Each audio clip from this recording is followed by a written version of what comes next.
We are live and welcome to another episode of High Leverage Actions. And we thought we'd add the element of surprise in this week by me introducing the podcast. And yeah, we are going to be talking about the element of surprise and how that may relate to personal development in many ways. I would have thought because we seem to tie it all back to those things. Because what is a high leverage action? It's there to navigate best possible routes to find our and be in alignment with our highest self and vision for the world going forwards. Who are you, Kay? Thank you, Rory. Great intro. Yes, I'm Kay Reeve, emotional awareness expert. My mission is to help parents find the mentoring skills to help their teens out of, or to help their teens fast forward recovery from neurodivergent depression and to build trust and empathy both ways. And who are you, Rory? Um, that's awesome. I am Rory Lemon. I go by Rory Lemon Aid on the internet, and I coach in helping neurodiversity and creative flow for heart-centered creatives. So I empower heart-centered creatives that are knowingly neurodiverse or not, get out of these procrastinations, transform their procrastination, perfectionism, scatter, and sensitivities, and potentially compulsive behaviors into getting compulsive about productivity and removing those creative blocks to get that best work out there in the world. Amazing. Yes. And it's surprising what people can achieve when they have that little bit of support in the right direction. Hence, we are here with the Self Help Bookshelf channel, with the the High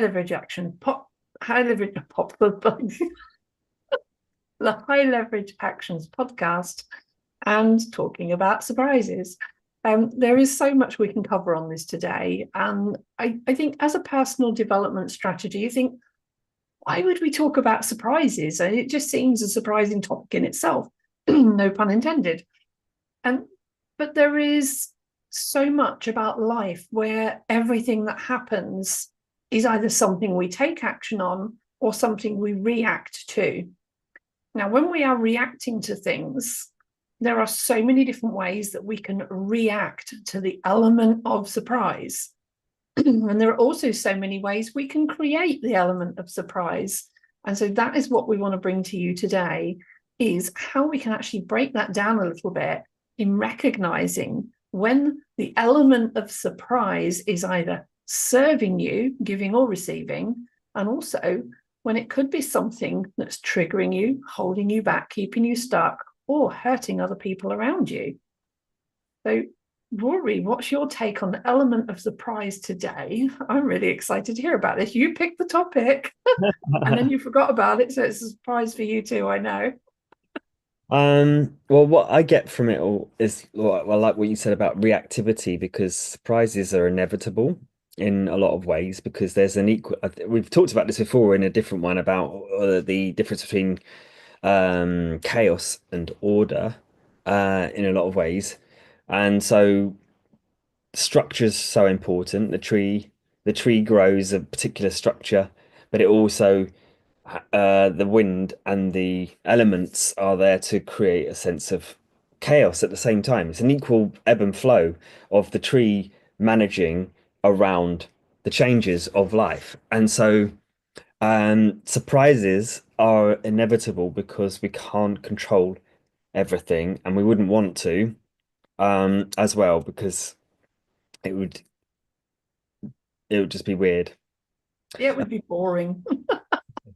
And also probably either boring or completely exhausting, depending on whether something was not changing for you or something uh, always stayed the same.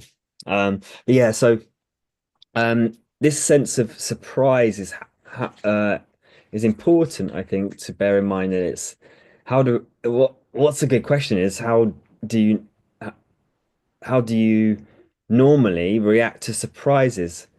Or are there particular surprises in one area of life which are feel positive and easy to adapt to? And are there any areas in life where that's the surprises pop up and knock us down without realizing? Yeah, no, good questions there. Oh my goodness. I mean, if I think way back to when we're children, we actually start to condition children to accept surprises from a very early age with little games like peekaboo. We play games like this with them to make them laugh. Sometimes, classic comedy movie, somebody looks in the little pram, goes peekaboo, and the kids go, "Meow." So they react differently even from a very early age. And then there's those little wind up jack in the boxes that pop up and scare the life out of them. That's enough to traumatize most children. Those little jack in the boxes, but you get a few that love the element of surprise. So right from an early age, we have this very physical element of surprise that goes on, and social interaction can have big reactions in children. But then it's also right through to adult life for me. Oh, so many things that can happen. Like, I don't know, you crash your car. That's an element of surprise that you didn't need, didn't want. Or like when we took a trip to London and my car broke down. Not that I was that surprised by that, but it was the timing of it. And there are so many things in adult life that can catch us out, like losing a job or a relationship. But at the same time, all of that can be a real surprise when somebody might gift us a new car, or we find that new job, which is actually going to pay us what we think we're worth. And, so many of the things, we can meet people we don't expect to and just make amazing friendships. And I was at a book event yesterday, not a book event, it was a mind, body, spirit fair. I had a table with my books. That's what we're getting to. And I met some amazing people yesterday. And there is a surprise sometimes who you can meet in a place like that, and some of the people you come across. So surprise has got so many different elements we can bring into this. So it's like trying to work out how we can even structure this into something that's going to help you today, getting through the fact that there are just so many possibilities. Mm. And then there's obviously things like presents and birthday cakes and stuff like that. And then there's also like the nasty surprises, like catching colds when we least expect it. And wow, there's so many areas in life where it can just catch us out, something somebody says, and we're just like, whoa. And comedy, the whole industry of comedy is built on the element of surprise as well. So this is a massive topic. It sounds so superficial when we said we're going to talk about surprise, but it is massive. I Yeah. don't even know where to stop with it. I really don't. Well, I just like I can bring it round in back into a sort of funnel of what's important about it and how to manage surprises when we weren't expecting them. Because I have this little process called um the seven M's of building and maintaining healthy habits. Uh, and so there's a number of the first five M's are all to do with like movement, to stay fresh with movement, to helps re re refresh our system so we're open to um possibility. And then there's mindfulness, which helps us to focus and give us perspective at the same time. And then they've got memory, so remembering to remember and actually using memory triggers to build things. Then we got um, mindset. So mindset is actually how to direct each day and attitude of, and then the attitude starts to get into how we may be able to preempt or at least learn how to deal with stresses in the moment. And that's the sort of key into their mental fitness training helps to preempt what may come along, even if we're unable to know completely what might happen. The element of surprise that what doesn't take us into more overload and stress if we can learn to get curious um, in the feeling of fear of the unknown, because that's really what surprise will chip away at our psyche. Would be like, oh, I don't know what's going to happen. I could lose limbs, or I could lose things, or whatever it is, reminding us of what may have happened in the past. So to tie that back in, um, those five M's are sort of the little building blocks of understanding about habit building. And the reason why I'm saying habit, because we would want to build a habit of not getting caught up in the negative cycles when we do have surprises all the time. And the final two M's in the middle are marvel and mentorship. But marvel is the key piece here that I like to remind people of, is that when we are positively charged, relaxed, and adaptability, we've got the battery charge of stable kind of relaxation. The more stressed we are, the more we can get triggered by stress, because it builds up to a certain point. So presses the doorbell. Ah! Whereas if our batteries are fully charged in the relaxation, then there's less ability to um, get stimulated past a point. And so my point being is that if we practice the sense of marvel, we are looking out for the wonder of the unknown rather than the fear of the unknown. And so that's what I've got from that, is to direct it back into how we may deal with them as a personal development point of view. Wow, that's awesome, Rory. And I like the eight M's, including the seven M's. And I heard an eighth one when you were talking about middle, the M for middle as well. Mhm. The center of ourselves and understanding, how to be in that moment, that mindfulness part. But that's incredible. And this is just a fraction of what Rory can teach about all his mindful mastery stuff. And yeah, honestly, that is powerful, just that little bit. And I don't think I've ever heard you talk through that part of the framework before. Not Now, yet. that was a surprise for me. I thought I'd heard most of it. That's a new one. No, I like that. And I working with parents and teenagers, I also like to, I've got my own framework on the back of the book with the diagram.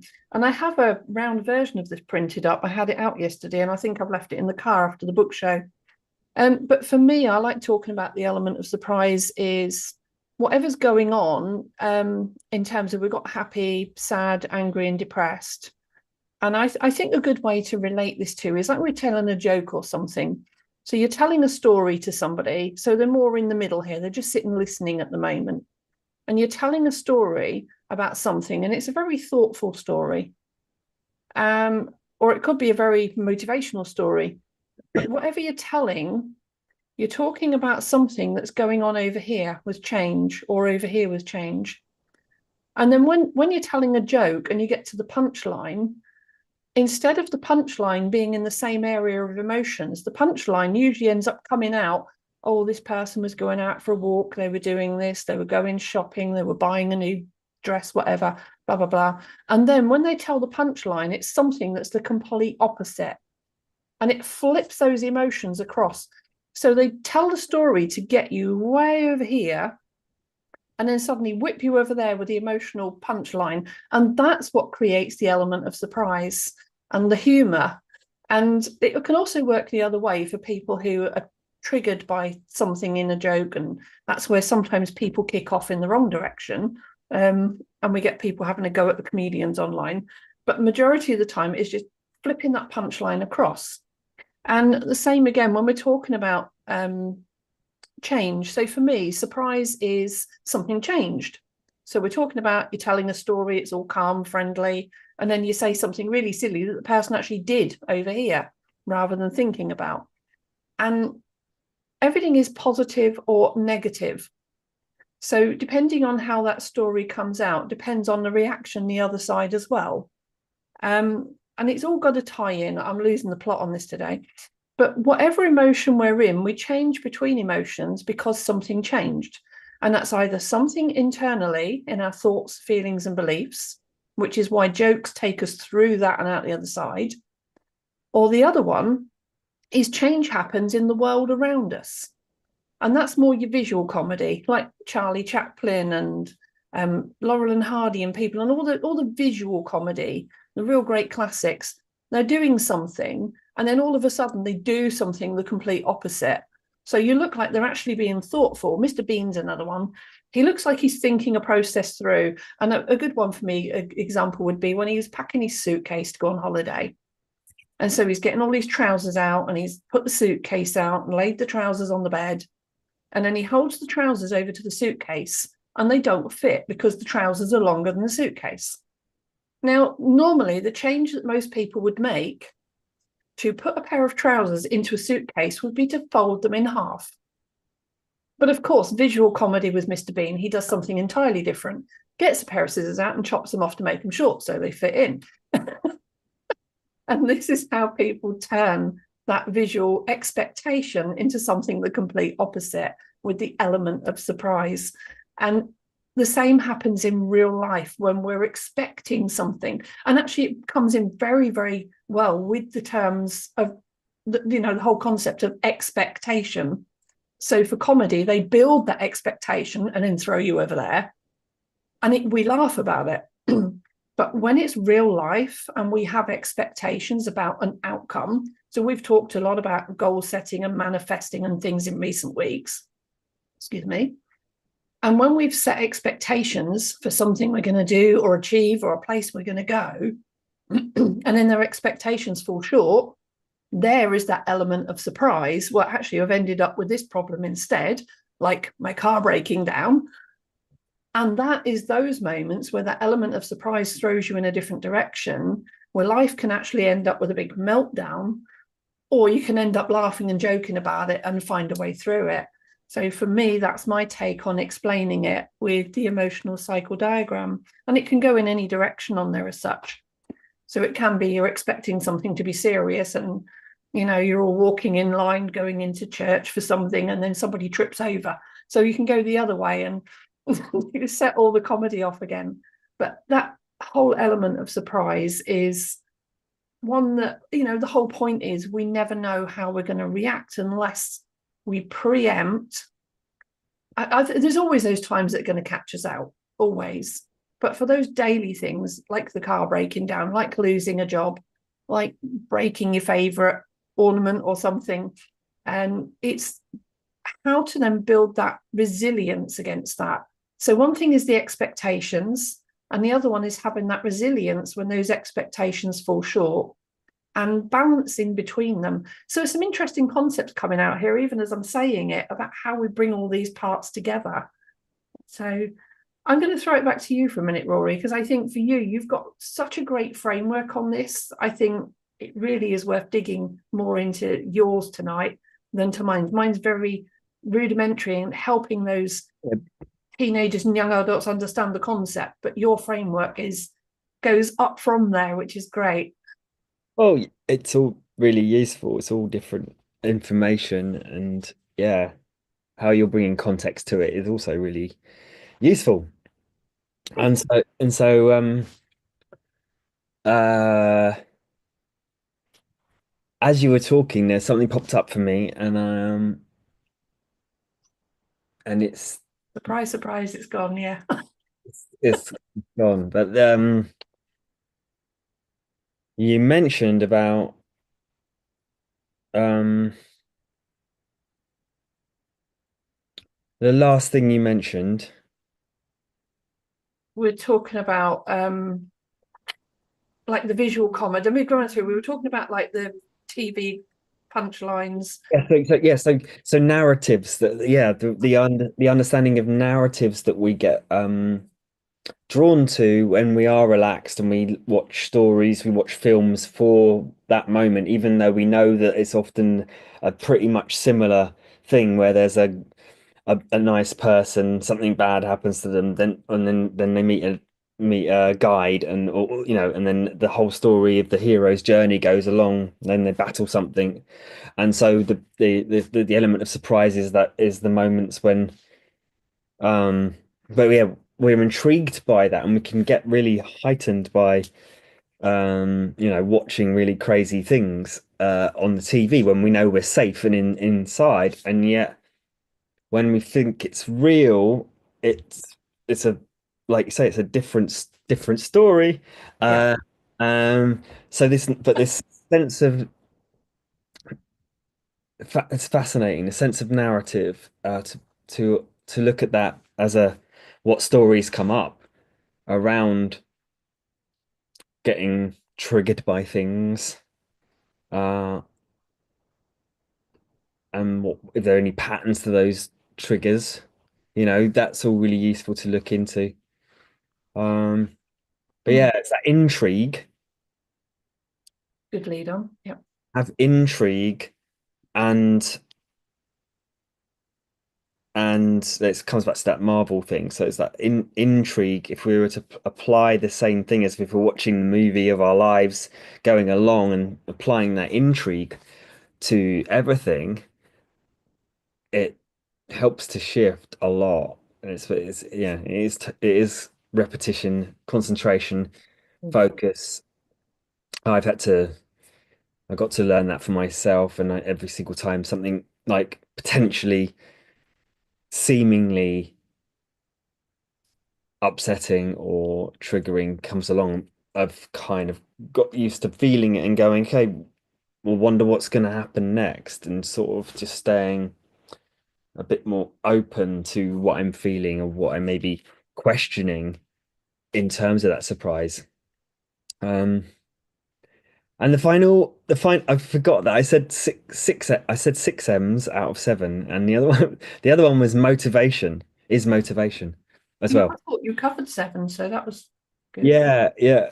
I think I missed the final uh one of the five before moving into the last two. But One. yeah, motivation is another one on the outside. So it's once we've got the mindset and the movement, and they kind of blend in with each other, but the motivation comes by mindset in a lot of ways. Yeah, that's great. And you talk about intrigue a little while ago.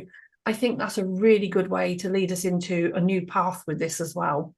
And that is intrigue is great because, like you say, when you go, oh, I'm really curious about that, and then whatever you find out when it's curiosity is sort of excitement either way. Although sometimes intrigue can be like, oh, don't let the cat out the bag kind of thing, and curiosity killed the cat. And sometimes curiosity can actually be things that you would have been better off not discovering the element of surprise. And there are a few things that come to mind with that, but I'll leave that one there for the moment. But also, intrigue is, I think, something that can also tie in with a sense of gullibility and naivety if we're not careful. Because intrigue is, again, something that's conditioned from children, like when they have these little gumball type machines and they've got these little round egg things and like Kinder eggs and stuff. And they buy the egg knowing there's a surprise inside. And that's how McDonald's sell all of their Happy Meals, because of the element of surprise. So it is a massive marketing hype, the element of surprise, and it draws children in, and they know they're gullible enough to fall for it. And the parents end up getting manipulated into doing what their children want if they're not careful, and meltdowns and temper tantrums when they can't have their surprise. So there's a lot of emotional attachment to that dopamine, I suppose, that dopamine release of getting those surprises. And there is just such a big world out there where if we're not careful, we can be so busy chasing that next dopamine hit or that next element of surprise, that next shiny thing, that we forget to actually focus on the things that are important. And those surprises, if overloaded and over delivered, can actually dull down the sense of surprise over time and become expectation instead. And I think also a good point to bring in here is how this actually affects people differently with different forms of neurodiversity as well, because somebody on the autistic spectrum might react very, very differently to the element of surprise to somebody with ADHD. And then there's people with both and other neurodiversities as well, other mental health issues where the element of surprise, even what could potentially be seen as a positive surprise, might actually be something really reactive and triggering for somebody who's in the wrong space mentally and with the wrong type of neurodiversity. So there's a lot there for you to unpack again, Rory. I'm going to throw that back to you. Well, yeah, no, it's a really big topic there again, but I love the importance and the importance versus interesting. Mm. Um, and it's like learning how to, a lot of the time, I feel like it's learning how to redirect what's important and make what's important interesting. And that sense of um intentional intent or intended surprises, or I don't know how to describe it now, but it's a sense of almost or planning surprises to break the patterns is very useful at the same time as well. So something that's not necessarily working or just consistent and wants to be done more and more and more and more and more with no break, that pattern interrupt to have a rest from something can actually completely help productivity because it helps to stop going down maybe a particular pathway that's actually there's enough done to that pathway for the sense of the whole project. So that, yeah, the point being, yeah, intentional surprises can have that element of romance to it as well. So to to have those moments where it's intentionally surprising, just bringing it back to the pot, like bringing it back round again from when we started, really, is that sense of positive surprises and Yeah. what that helps to regain or recalibrate connection between people. Mm. That's really important in relationships, actually, that element of surprise. Because, like I say, mastering life is all about mastering change. Now, there is change that we make happen, change that happens to us, there's positive and negative change. But there is this point where if nothing changes, it becomes very, very stagnant. And this happens in a lot of relationships where they find all the things they like and they're both trying to serve each other the things they like. And if we don't switch it up and change it once in a while, that relationship can become stagnant. So it's how to keep putting in that element of surprise that is positive, can be romantic, can be just like actually rewarding, like I appreciate you, I'm grateful for you, or like you deserve something. So there are different ways to kind of deliver that element of surprise.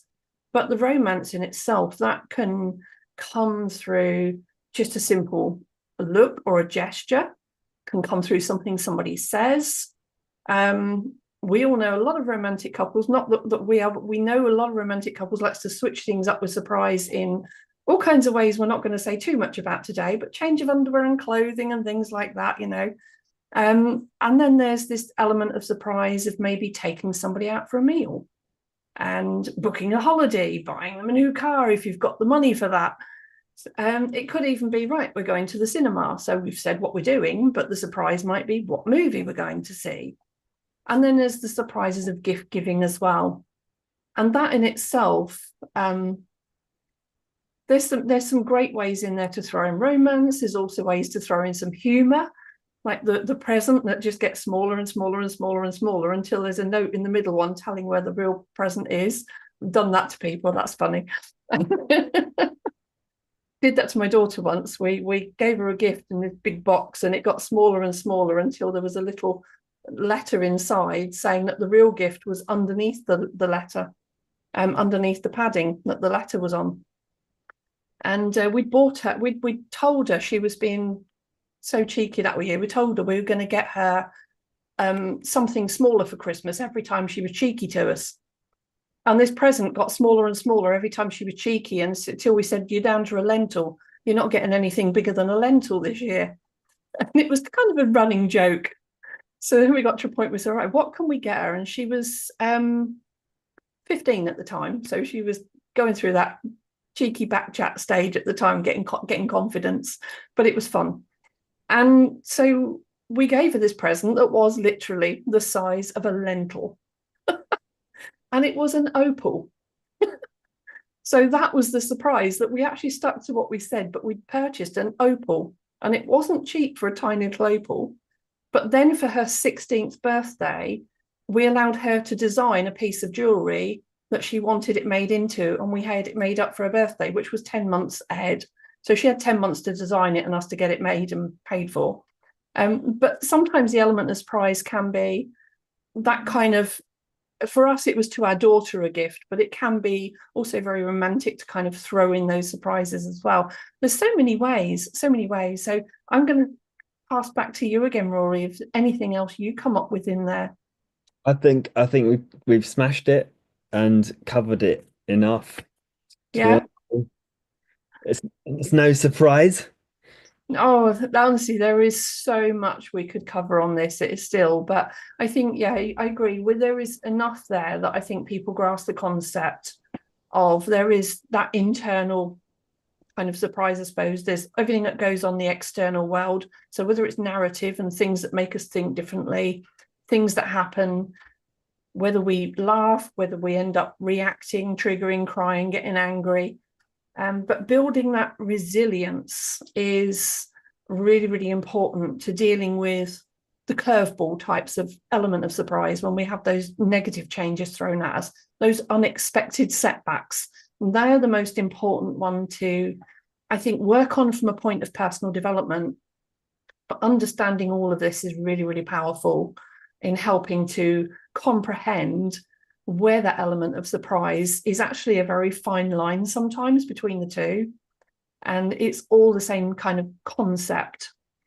So I've actually really loved talking about this one again. It's been really, really good. And I think one thing we haven't touched on, I think just very briefly to cover, so I think it'd be a good one to bring into next week, is how each of those make us feel when we talk about the actual feelings that we get from those surprises. Because, like you say, some of them might make us feel happy and we laugh, but there's also recognizing when surprise happens, like somebody just jumps out and goes, "Surprise." And a good way to study this is to watch it on YouTube when people literally do those surprise videos. Most people, when I watch these videos, because I do watch them to study them, get angry, or they react really negatively. And a lot of people will either hit out, take a shoe off and throw it, or just go, shout back. And you see a lot of people actually naturally react with adrenaline, because surprise gives us adrenaline when it's a real shock surprise. And that can also happen at the scenes of accidents and things. People's adrenaline kick in. There are a few people, just a few, who go the other way, and the cortisol kicks in and they go off and cry and scream and run, and they will literally flee whatever's made them jump. And it is very rare you get that one where the element of surprise comes out, very much like the Jack in the Box when they're young, and all of a sudden they just burst out laughing and they think it's funny. And I think a really good one to share for that in terms of going looking them up is, okay, so there's, I feel good or something, when people blare out that really, really loud music while somebody's busy, like they're screwing in a light socket or something, and then somebody blares the music out and they think they got electric shock. So that's a really, really good one to follow up on. But anyway, I think that's a great topic today. And if we talk about feelings, how about we move on next week to feelings in terms of head, heart, and gut, and bring that on from there? I Yeah, think it might be a great follow-on topic. Well, sure. thank you ever so much for today, everybody. It's been another awesome conversation, as always, on the High Leverage Actions podcast, talking about surprise. So I'm Kay Reeve, this is Rory Lemon, and we will be back next week to talk about more feelings off the back of this with head, heart, and gut. And again, this is something that I never know which way you are on here. This is something, again, very much Rory's topic, but also relevant to both of us, and important that we recognize those feelings so that we can address and process them. So we will see you next week with another episode. Nice one. Rory, bye bye. Surprise, we're still